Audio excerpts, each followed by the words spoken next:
Jai Hind everyone and welcome to the another episode of Voice of Red Hackle, a podcast of the cadets, by the cadets and for the cadets. Today we have with us Cadet Warrant Officer Khushi from Maharashtra Directorate. She is All India Best Cadet CWO Wing.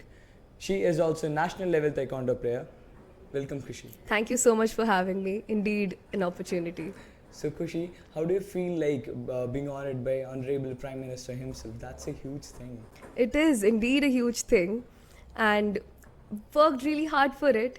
We've spent 6 months training for this, and actually being there, receiving the baton, receiving the medal by him, looking into his eyes and smiling on his face with him was a moment which I cannot put more emphasis on, and there's no words that I can describe it with. And moreover, my parents were there. Oh, they were there. They were very much there, and having them witness this was extraordinary for me. And receiving the baton was not as much as of a pride than looking at their reaction. There I felt that yes, I have achieved something. So happy for you. Thank you so much. So how did this journey of Best Cadet competition start? This journey started approximately 6 months from now, and it started a very, very small note. I was in the mindset of a learning journey. I did not have it in me that I need to win the baton. I wanted to learn as much as I can and make the most of it. And I was very honored to have a mentor, Colonel Shekhar sir. He is the best mentor that I could have ever found. He has taught me every single thing from A, B, C to Z. I will say that. And having learned by him, I have grown so much that by the end, where I realized, yes, I have the potential. I have become that. So knowledge gives confidence, and I have that.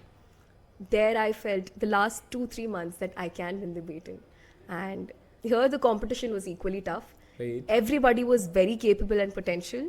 It's just one cut above, and I made it. Yeah, exactly, you did. So when did this journey of NCC start? Like you joined as a senior wing cadet or a junior wing?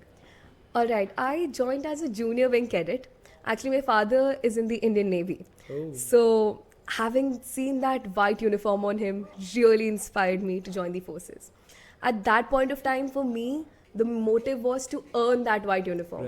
The only way was to become a JW in the Indian Navy NCCs. And after that, I discovered my passion for flying. And since I'm an adrenaline junkie, I have a thrill for speed and agility. And along with my passion and dreams combined, I thought of becoming a fighter aircraft pilot. And Indian Air Force is the only force which provides this opportunity for women. So I changed from Navy to Indian Air Force, and I aspire to become a fighter aircraft pilot. We wish you best for that. Thank you so much. So Khushi, apart from this, you are a sports person as well. So you have gone to nationals in taekwondo. So how did this journey start? Right.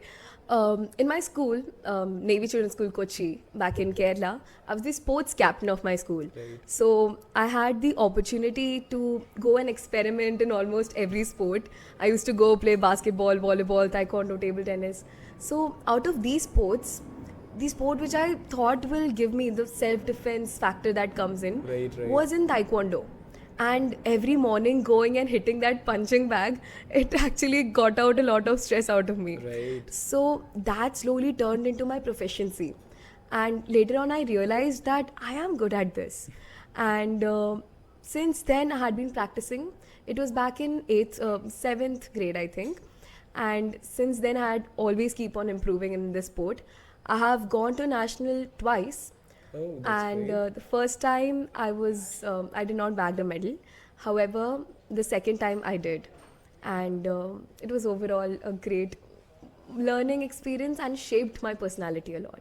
That's great. So how do you think your sport taekwondo and NCC is interlinked?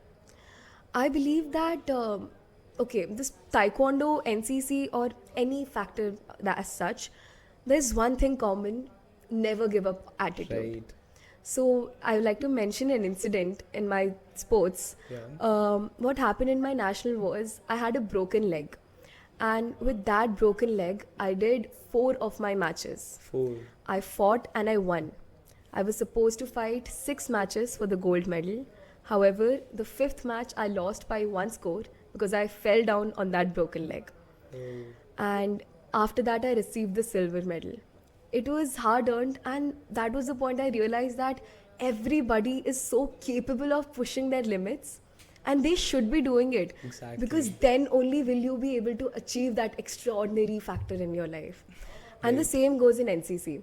In my best cadet training, there were plethora of times that I had failed, but rising up from it, leveling it a little up. That's what And matters. exactly, every day waking up, not feeling the guilt, and just having that you need to improve today. Right. It's all right. What is gone is gone. That is something common. Never give up. Right. So you have had a great journey. Considering your experiences, is there any message you want to convey to the cadets or the audience listening to you? Definitely. So every cadet, every audience that is present have a plethora of potential in them. Exactly. And what is needed is for that to be brought out. And that the only way to happen is to give them that kind of exposure. Right. Now, everybody needs to realize that nothing is going to be served in a silver platter to them. So they need to bring themselves up, make their mark in the position, in the society, and does not matter if you fail. Does not matter if you make a mistake. That's how you learn. Even for me, I'm highly self-motivated. Right. I go in every sector and I place my mark in every sector. Even in RDC, I was a central MC. I was there in the best kid competition, and everything worked out for the best. However, a push from the right direction, a little push is needed Right. for all of us. And for me, that huge motivation and push was from my immediate senior, Vaibhavi Vyas ma'am. Okay. She was the RDC best cadet last year, and the way she knows always to say the right things to motivate me has always worked out in the best case scenario for me. And I believe everybody should have one person whom they can rely on, whom they know who to go on. And Right. that self-motivation and a risk factor ki lo bhai, take your spot, make your spot, go out, get the exposure. And that's how you will have a great personality. Right. This is so practical. I mean, I feel inspired sitting on the other side. Thank you so much for coming. It was truly an honor to have you. Thank you so much. Pleasure's all mine.